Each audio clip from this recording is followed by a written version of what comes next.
Good morning India. आज की कहानी है रोमांटिक डॉक्टर अकेली औरत। बबीता नाम की एक औरत दोस्तों, जो बहुत ही हसीन और बहुत ही सुंदर थी। लड़के उसके दीवाने थे। क्यों डॉक्टर ने उसको हाथ लगाया और हाथ लगाते ही क्यों उसने पानी छोड़ दिया, जाने स्टोरी के अंदर। मेरा नाम बबीता है, मेरी उम्र 34 साल है। मैं दिखने में बहुत ही सुंदर और जवान हूँ। काफ़ी जवान लड़के मेरी जवानी के दीवाने हैं, इसलिए मैंने अपनी जॉब का ट्रांसफ़र मुंबई करा लिया है, जिधर कंपनी की तरफ से मुझे रहने के लिए फ्लैट मिला है। इधर मुझे आए हुए अभी 1 महीना भी नहीं हुआ था, लेकिन पता नहीं क्यों जब से मैं मुंबई आई हूँ मेरे पेट का दर्द ख़त्म ही नहीं हो रहा।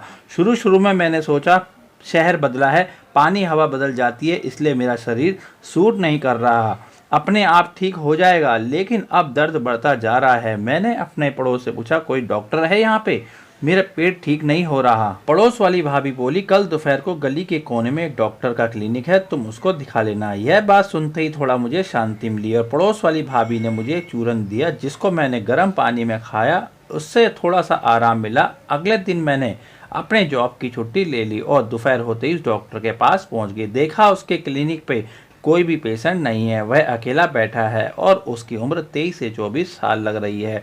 मैं जाके डॉक्टर साहब के सामने वाली कुर्सी पे बैठ गई। तभी डॉक्टर साहब बोले, बोलिए क्या बीमारी है? मैंने डॉक्टर साहब को बोला, मेरे पेट का दर्द पिछले 1 महीने से नहीं जा रहा है। तभी डॉक्टर पलट के बोला, तुम इस शहर में नहीं आई हो, हवा पानी बदल गया है, उसकी वजह से हो रहा है। मैंने भी हाँ बोल दिया। अब डॉक्टर ने अपना यंत्र निकालकर मेरी छाती पे लगाया और मुझे सांस लेने को बोला, लेकिन डॉक्टर का स्पर्श मेरे शरीर पे एक अजीब सी झंझनाहट पैदा कर रहा था और नीचे मेरा पानी निकल रहा था। अब मैं करूं तो क्या करूं, लेकिन मैंने अपने पे काबू रख लिया। तभी डॉक्टर बोला, तुम्हारा पेट चेक करना होगा। डॉक्टर कुर्सी से उठकर मुझे अंदर वाले रूम में आने के लिए बोला। अब मैं क्या करती, डॉक्टर है, बात तो माननी ही पड़ेगी। मैंने अंदर देखा, एक बेड लगा हुआ है जिस पे मरीज को लिटाया जाता है। मुझे उस पर लेटने को बोला। मैं चुपचाप लेट गई। तभी डॉक्टर बोला, अपनी टॉप को ऊपर करो और नीचे अपने जीन्स का बटन खोलो। डॉक्टर ने जैसा बोला मैंने अपना टॉप ऊपर कर दिया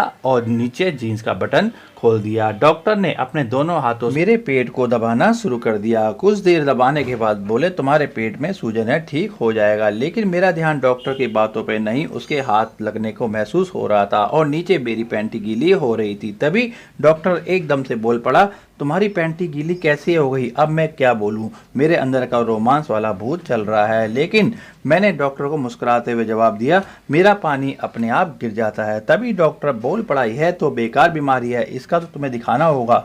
मैं क्या करती, मेरे अंदर रोमांस की सीमा पार हो चुका था और मेरे होंठ गीले हो रहे थे और हिल रहे थे। तभी मैं बोल पड़ी, डॉक्टर साहब आप चेक कर कीजिए, क्या इलाज हो सकता है? यह बोलते ही डॉक्टर ने मेरी पैंटी खोल दी। देखा मेरी चिड़िया पूरी तरीके से गीली हो रखी है और डॉक्टर के हाथ लगाने से और गीली हो गई। अब डॉक्टर ने मेरी जीन्स पूरी खोल दी और मेरी पैंटी भी, और मेरी गोरी गोरी टांगों को चौड़ा कर दिया। मुझसे रहा नहीं गया। तभी डॉक्टर बोला, इलाज शुरू करूं? मैंने सांस लेते हुए बोला, डॉक्टर साहब जल्दी कीजिए ना।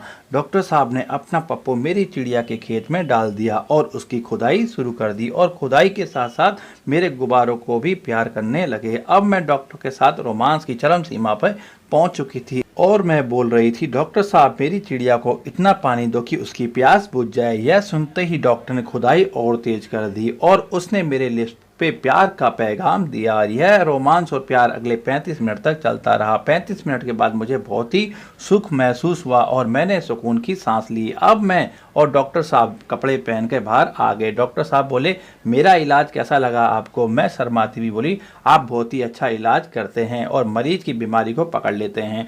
डॉक्टर बोला, कल फिर से आना, मैं चेकअप करूंगा। हाँ बोलकर मैं वहां से अपने घर आ गई। दोस्तों आज की स्टोरी अगर आपको अच्छी लगी हो तो लाइक कर देना, साथ में चैनल पे नए आए हो तो चैनल को सब्सक्राइब कर देना, बेल आइकन को क्लिक कर देना, जिससे मेरा हौसला बढ़े, नेक्स्ट टाइम आपके लिए और भी मनोरंजन रोमांटिक कहानियां ला सकूं। आप सबका दिन शुभ रहे।